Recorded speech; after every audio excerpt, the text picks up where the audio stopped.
We're four friends with hot takes on food media. And we're here to review and recap all kinds of food shows in bite-sized seasons. Plus, virtual potlucks, cooking adventures, and food memes. Welcome to Pod Appétit Gourmet Takes. Hi, I'm Amanda. Hey, it's Justine. And it's me, Meg. Welcome to Pod Appétit Gourmet Takes. This is episode 3 of season 4, where we are covering Stump Sohla. In each episode, Sohla's knowledge and creativity are put to the test in a twisted cooking challenge. Sohla uses a big old game show style wheel to put a spin on the dish she has to create. Will the challenge stump Sohla? But first, we're going to discuss what we've been up to culinary-wise in our kitchens. What have you been up to, Justine? Well, guys, guess what? I've got a redemption story. Yeah. Eggplant redemption. Not brownies? No, forget. We're past that.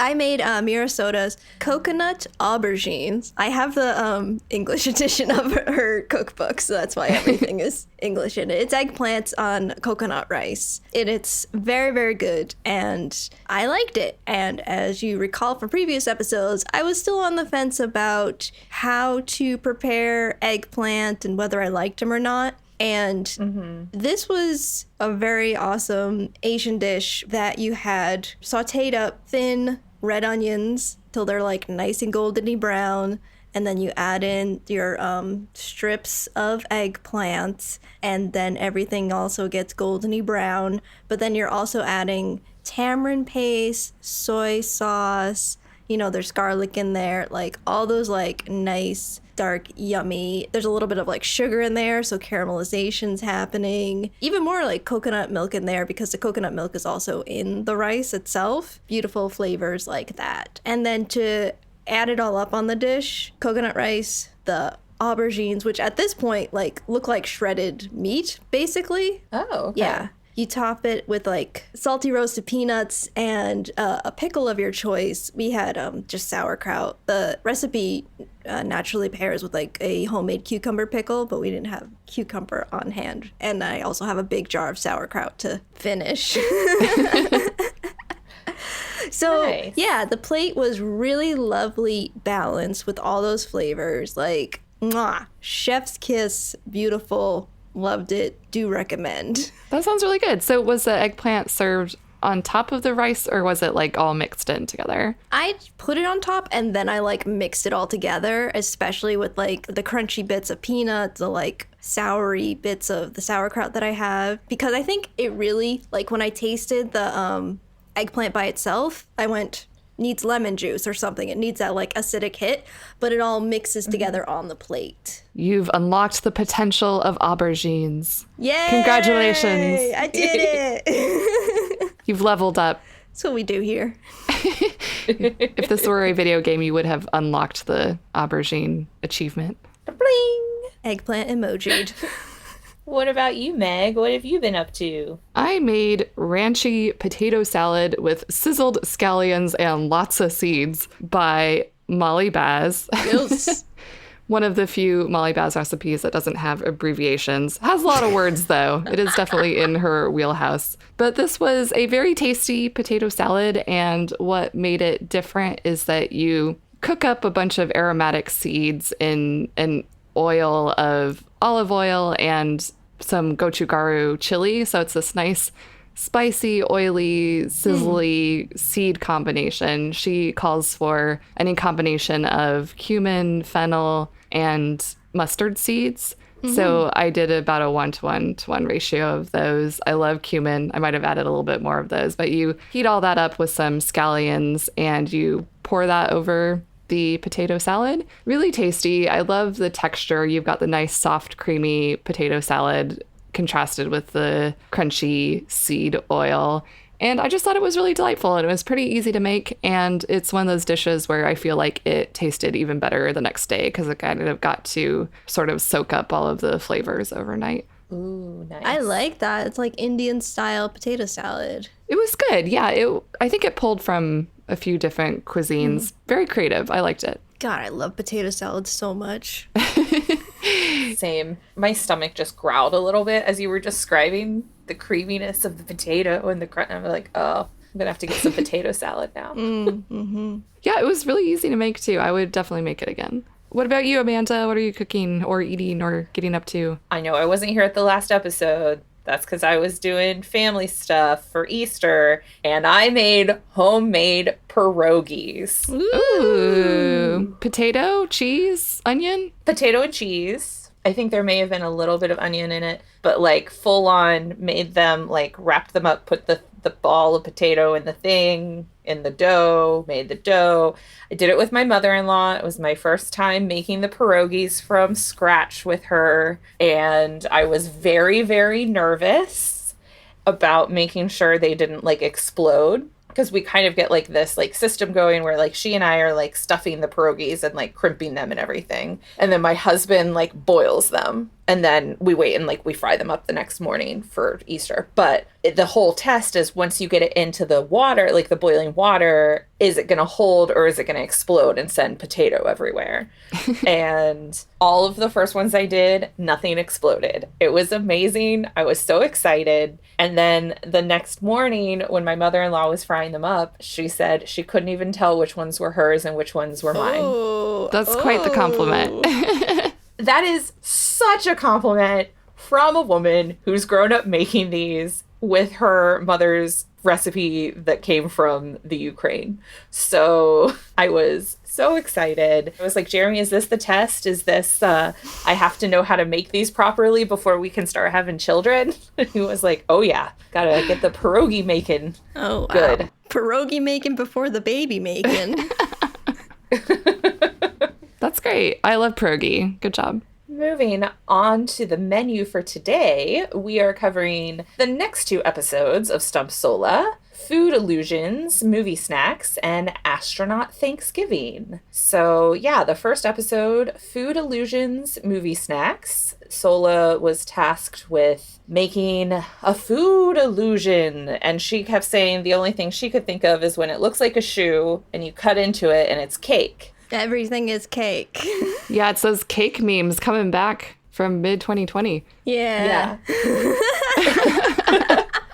So she said she couldn't do that. So she what she set out to do was to make parsnip sweetened licorice or Twizzlers, popcorn ice cream, and meatball whoppers. Yeah, so essentially make food look like other food. Sohla said that she wanted to take this one off the wheel when she saw it there initially because she thought that it would stump her.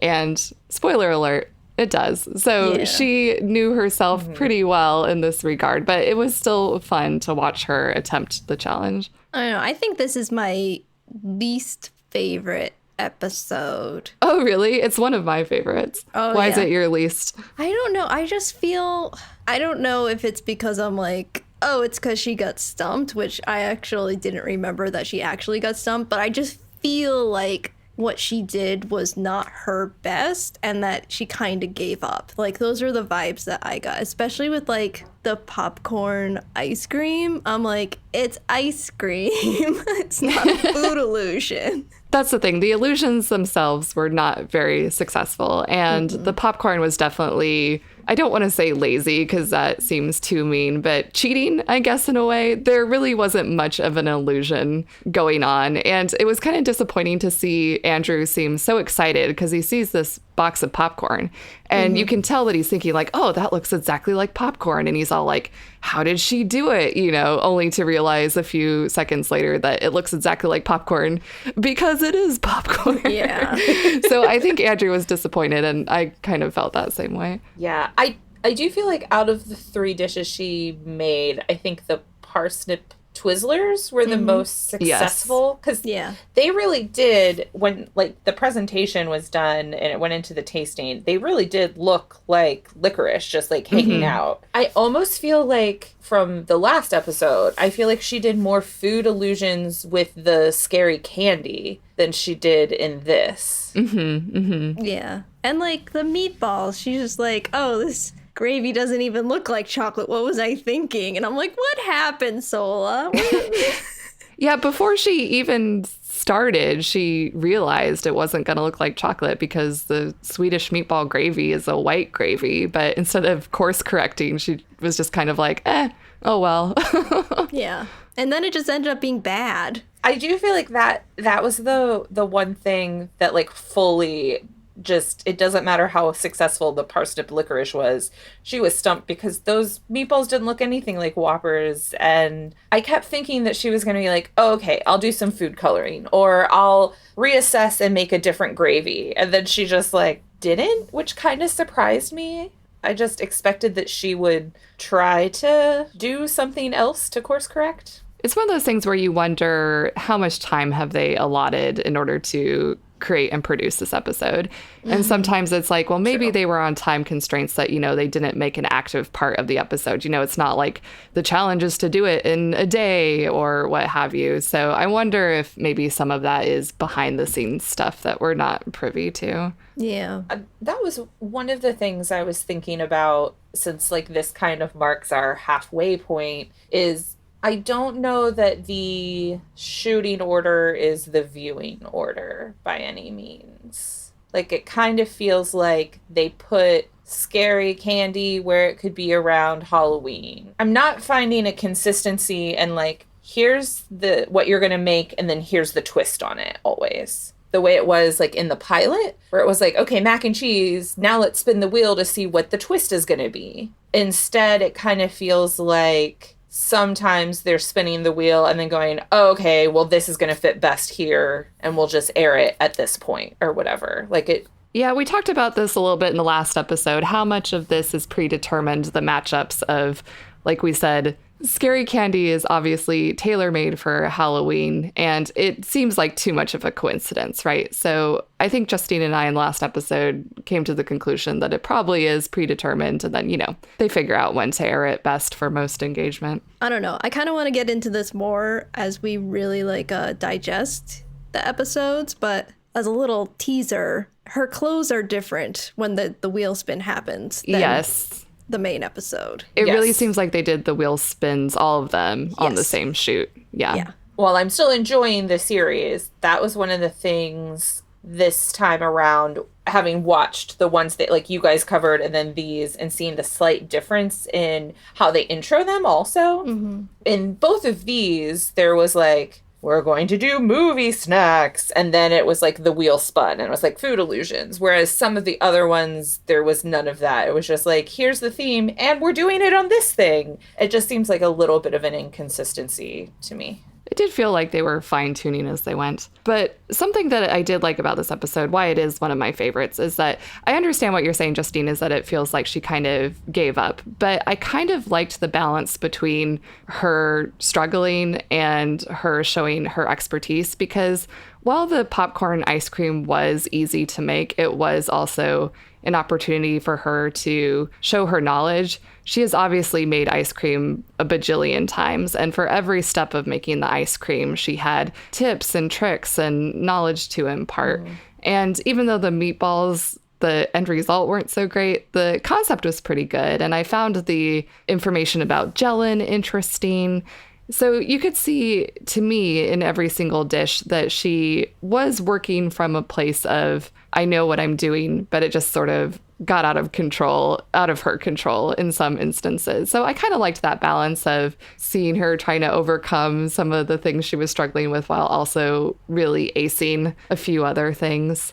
And not to compare everything to Bon Appetit, but that's kind of in the DNA of the show. But it gave me classic Gourmet Makes vibes in a way, especially her Twizzlers when she was making the twisting contraption out of the tape and the wire rack and the dehydrator.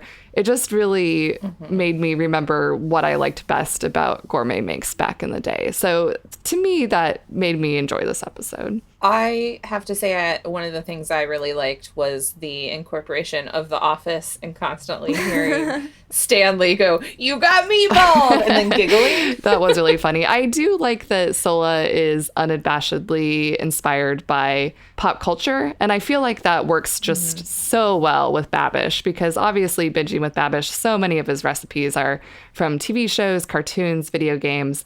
So she's just kind of like, I love The Office. And later in this Stump Sohla season, she'll be like, I love Seinfeld. I'm going to do something Seinfeld inspired. She did a partnership with Game of Thrones where she did Game of Thrones inspired recipes on her Instagram.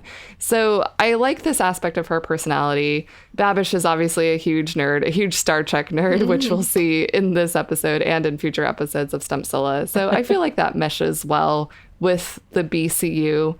And I really liked her interaction with Babish in this episode. The Binging with Babish parody was hilarious. That was so good. I loved that they mimicked the framing, the voiceover. Her pretending to do Babish's voice was chef's kiss. Yes. That was fun. Yeah, I definitely like that Sohla's always kind of keenly aware and says it like, is this entertaining? Am I entertaining you guys? I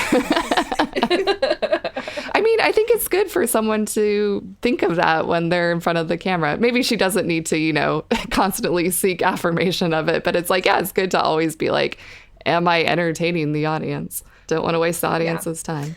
Yeah, I know. Speaking of Gourmet Makes, Claire would just be like, I don't understand why people watch this. Yeah, I feel like Sohla at least is more aware of the entertainment value of everything. So you guys, what's your favorite movie theater snack? I love Reese's Pieces. Oh, very nice. When I was younger, I was 100% a Goobers kid. Ooh. But now I'm all Swedish Fish. Oh, very nice. I definitely like movie theater popcorn. If I get candy, it's probably hot tamales. Wow. And I really like a Coca-Cola slushie. That's my movie theater snack. I guess my most often one is a bottle of water. To be honest, like my 1 liter Dasani at the movie theater that I take home and refill and bring in and pretend that I bought there.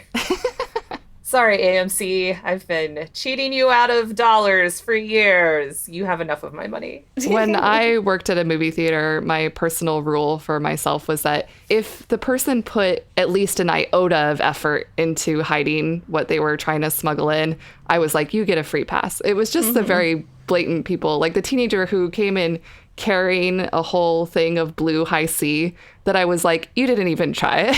Yeah. You could have shoved that under your shirt and I would have been like, you're good. Yeah.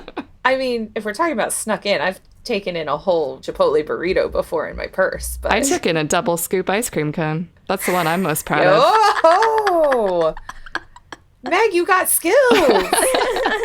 I just eat bagels. You just eat bagels? Yes. Just like as you're walking in, you're eating the bagel? No, I just have something about old life, Justine. It's pretty much I always had like a bagel in my purse at like all times. Ah, the classic movie theater bagel.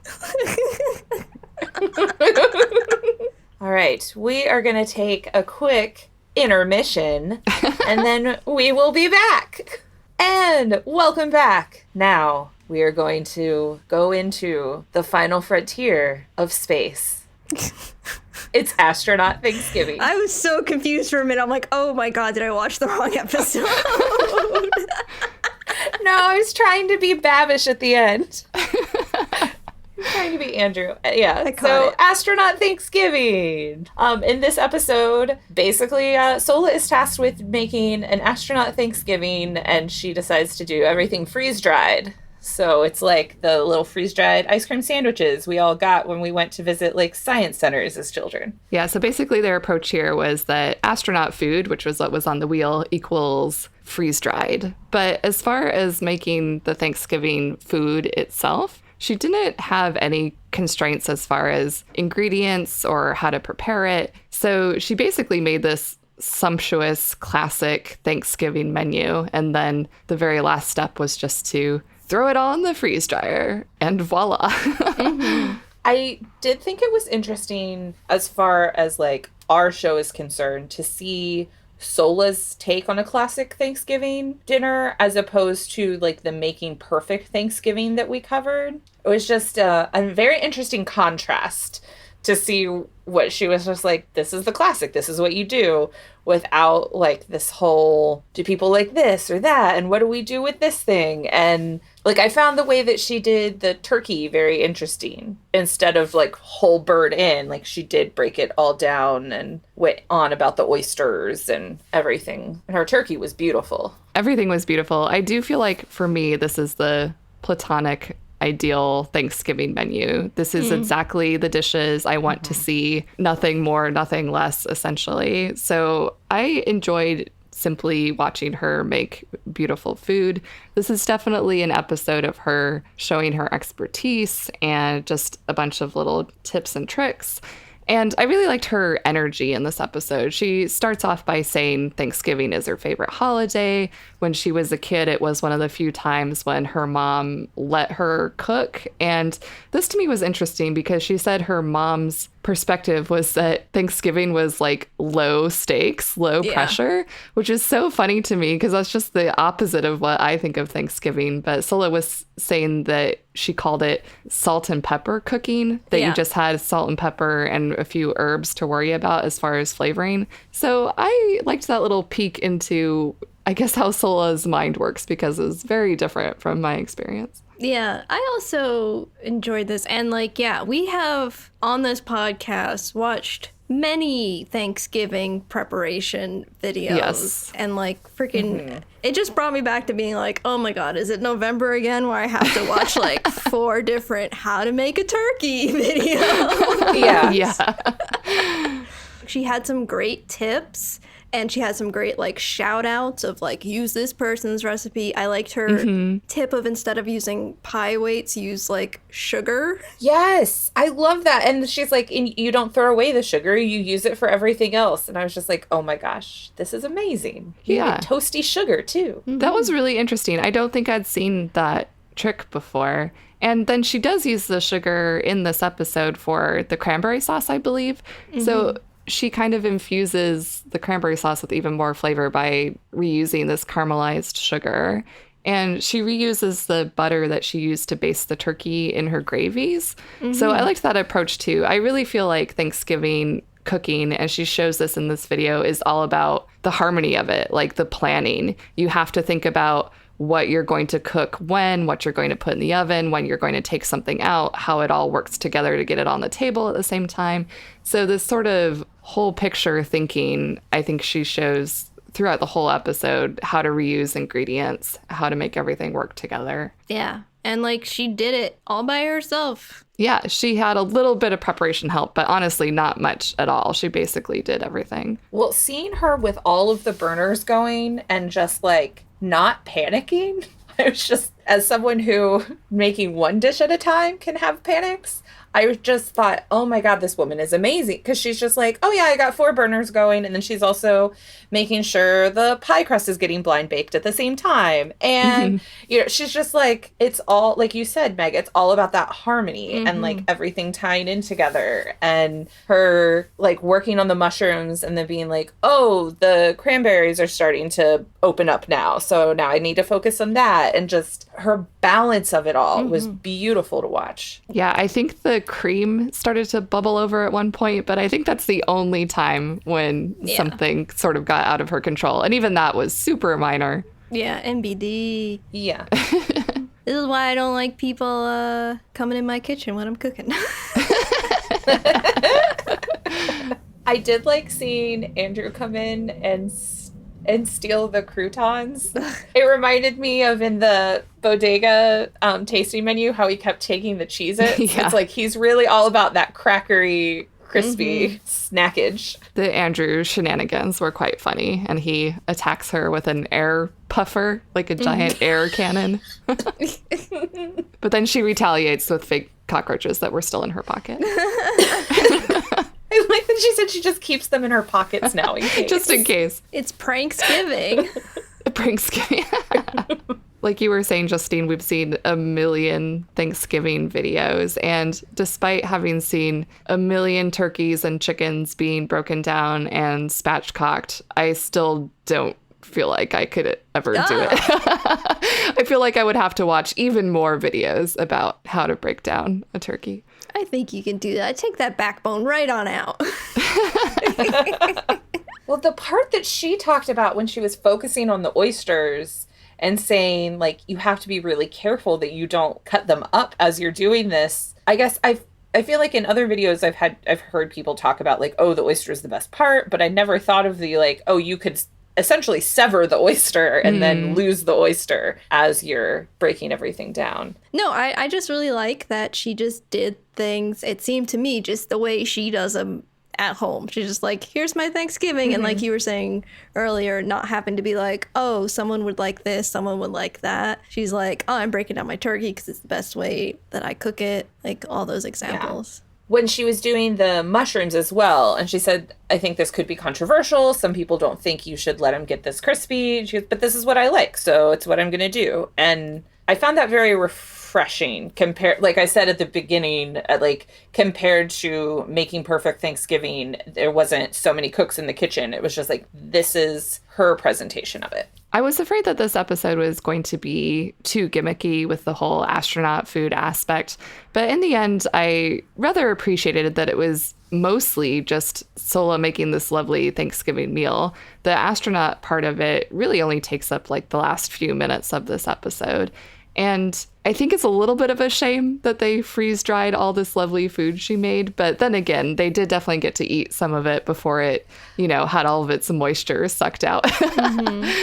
Yeah, I did like that she goes, you can see where we ate some of this hot and fresh before. Yeah, and they didn't put all of it into the freeze dryer either. So I'm at least glad that they got to eat more of it as it was intended.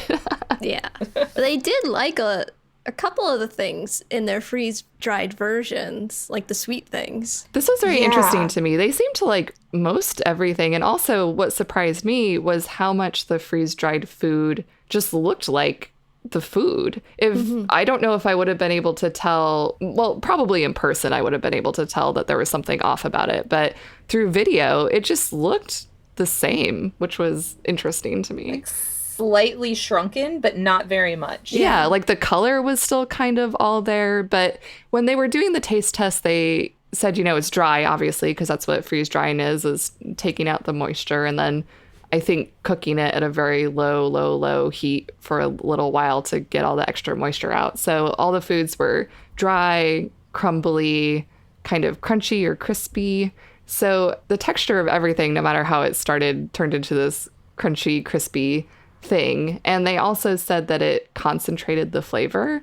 They really liked the pie. They liked the sweet potatoes. What I liked about this the cranberry sauce. Yeah, the cranberry sauce. What I liked about this is the ability to eat everything with your hands.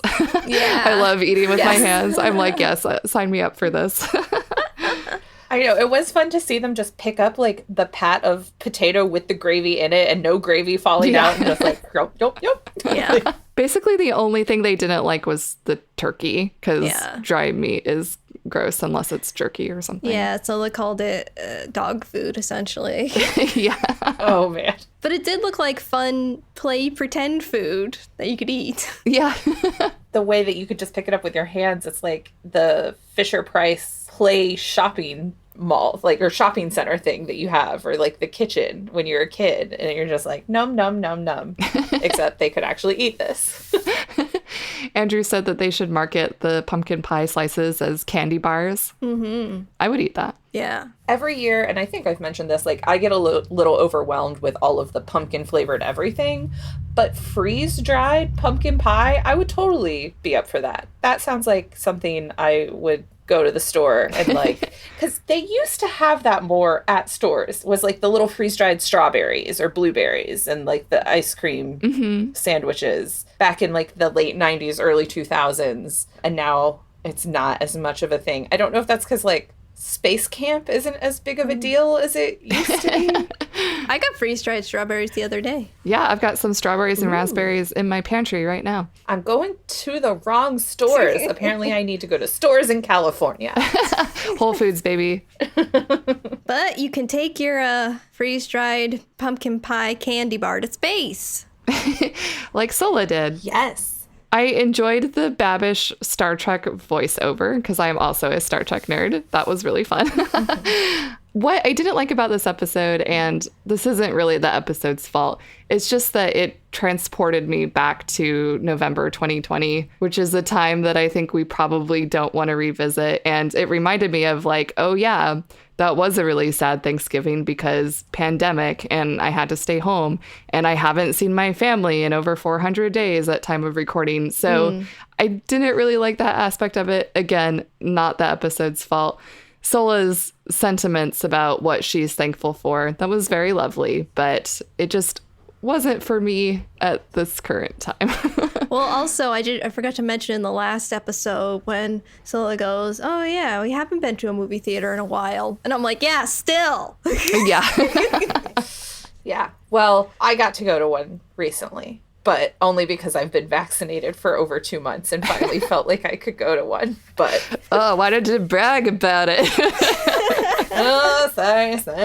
Hey, it just means I'll have to get a booster sooner. Don't worry. Yay. Yeah, so there are a couple things from these episodes that I am like, ugh, pandemic. Like, everybody in the Vomit Comet had, like, their masks on. Oh, yeah, that made me quite uncomfortable, too, because they did the zero-G simulator, which is obviously a very enclosed space, and everyone floating around in this small enclosed space with their masks. Who knows what precautions they took or if you had to be pre-tested for COVID or whatever. But that did also make me uncomfortable just watching that because, yeah, I'm just imagining all these COVID particles floating through the zero-G. And it made me a little bit nauseous just watching it because I know myself and motion sickness, and just imagining being in a simulator like that, I was like, ugh, I don't like this. I'm glad I wasn't the only one that felt queasy watching that last part because I was just like, oh no. I really did, especially when she ate her Thanksgiving food. Yeah, because she had to take the mask off and eat it as part of the thing, and it was just like, oh no. Not my favorite part of the episode, despite it kind of being the whole conceit of the episode. Yeah. So was Sohla stumped, guys? Not at all. Nope. She made Thanksgiving. She made it astronaut. Bada bing. Yeah, that's what the astronauts are gonna eat on the space station from now on. I'm sure they would love to. Yeah. Oh, now I'm also just like, and there's no COVID in space where they are. I think this is why I have had a harder time watching certain media right now because of the reminder of COVID, and I just want to escape to a different time and place where it's not a concern at all. Yeah. Well, that was quite the stirring conversation. Now we're going to see what's on our back burner for today. So, first up, I guested on It's My Screen Time Too, and I talked about food media as we do that on here, but how it connects to kids and the whole idea of eating in general and how that affects people and how they eat and their relationships with food. It was a really good time. They talked about waffles and mochi as well on that episode, and I had a great time with them. They also have one of my new favorite theme songs for a podcast that has been stuck in my head for months now. So the premise of My Screen Time Too is that they explore kids' media as parents, right? And see what adults can glean from the same media. Yeah. Also, if it's like appropriate for like family viewing, and are there any lessons that are actually coming through that are good for kids? Is this a good show that kids can enjoy? Is it something parents can enjoy as well? And so it was fun to talk to them about like things that I've watched with my nephews, the shows that we've watched here on Pod Appétit, whether they can be considered like family friendly or not. And I thought Salt, Fat, Acid, Heat, I definitely thought would be a very good one that could be shared with kids because of like the travelogue portion of it as well. I know we talked about, but you know, like with the whole idea of getting kids to also try new foods in that way, like seeing different cultures and different stuff, because kids can be very picky about food. So I had watched part of Waffles and Mochi, and I enjoyed the puppetry aspect of it, to be honest. That was one of the things. It reminded me of like Sesame Street or Muppets or, you know, like things like we had as kids. And it's also fun to see Michelle Obama be a different character. Mrs. Obama, the owner playing of Mrs. this grocery Obama. store. Grocery store owner. What's not? Yeah. Why not? Yeah, it made me want miss Jim Henson Productions. Well, that sounds fun. And we'll definitely put links in our show notes so that y'all can know where to listen to Amanda and the podcast. Also on the back burner today, we've got Sohla's new series, Club Sohla. New. So many series. So this is on the New York Times Cooking YouTube channel. I think this is Sohla's 4th YouTube series now. So we have Stump Sohla, obviously, which we're covering right now. There was Off Script with Sohla on Food 52 and Ancient Recipes with Sohla on the History Channel's YouTube channel. And she also did have videos previously on New York Times, but just recipe videos. Yes. Yeah. But this is the start of a series. And as we said, it's called Club Sohla right now, but that's sort of its working title. And in fact, in the first episode, they say, hey, let us know what you think we should call this new series. But it's basically Stump Sohla. So Stump Sohla Part 2. Stump Sohla with shorter, tighter episodes. Yeah, this might be my favorite of Sohla's video series, and that includes Stump Sohla in that list. But I don't know. Remains to be seen. I'll have to watch more of Club Sohla. But I did like the short runtime. Like you said, very tight. It was quite entertaining because she gets a lot of banter and back and forth with her husband. So obviously there's good chemistry there. But the premise of the first episode is that she's given a mystery ingredient and she has an hour to prepare a dinner and a dessert using that mystery ingredient. I'm guessing this will be the concept for each episode. Maybe, maybe not. But in this one, she had to use Oreos. It could also be called Iron Chef Sohla. Yeah, pretty much. Sohla chopped. No, it was definitely a fun episode. The Oreo factor, I like that it was just the one thing. So that sort of, we had talked about Sohla's lack of self-editing. She does go big in this episode. She sure does. But I think just having just the one factor she has to tick is a good sort of constraint. It wasn't like a multiple sort of thing, which sometimes I feel like she struggles with, as she does already just go big. Yeah. She at least edited a little bit in that she ended up buying some of the foods pre-made from the Korean market because she made a Korean barbecue inspired meal. It looked really good. Yeah. Although I have to admit, you guys can kick me out of the podcast if you want to, but I don't really like Oreos. Ooh, get out. Not a fan of Oreos. Strongly disagree, but I'm going to keep you around, Meg. Jeremy and I are known for getting all the different flavored Oreos too. Wow. Like when they have special editions, like the red velvet or the carrot cake or the peanut butter Or Lady Gaga's Chromatica. Wait, what? Oh, Lady Gaga had Oreos. Okay, I missed those. And now I'm disappointed because Jeremy loves Lady Gaga so much. Oh, yeah. They were really limited edition. I don't think you're going to find them anymore, unfortunately. Oh, darn it. I'm not going to go on eBay either because that's too much. All right, guys, we have some shout outs. We want to thank everybody who participated in our polls on Twitter and Instagram about would you eat bugs? Seems like you would. Yes, I'm very proud of everyone saying they would. Good job. You are all braver than I am. You're in the no bugs camp, Amanda. I am in the no bugs camp, but I respect your bravery, Meg. And then, Justine, you had a comment from someone. Yeah, over on Instagram, we posted about Sohla loving some cheese. Ooh, baby, I love my cheese. You were there, you know.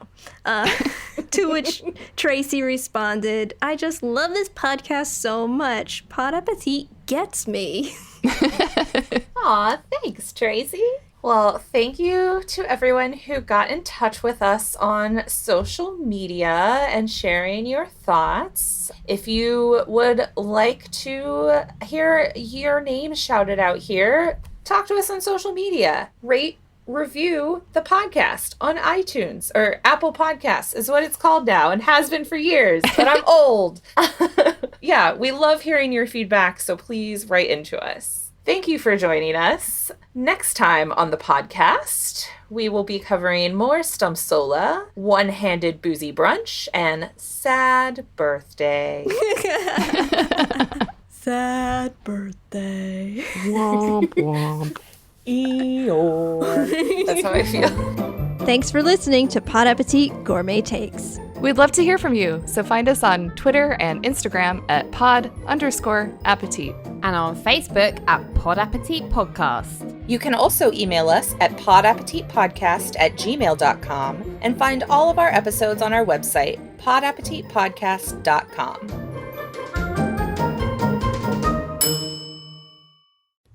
Hi, this is Mouse. I'm Weens. We have the Mouse and Weens podcast. Mouse and Weens. I'm a big sister in San Diego with kids, and I'm married. And I have no friends. No, I'm just kidding. No, I do. I have friends. I just don't have any boyfriends or love. Anyway, Mouse and Weens podcast. You should listen to it. Yeah, it's not really depressing. Fun. We talk about family stories, life and love, and kids, and all the things you're interested in. We promise. Yay! Celebrities in Hollywood, too. Poke your little turtle head out and come listen to us. Mouse and Weens. Bye. Bye.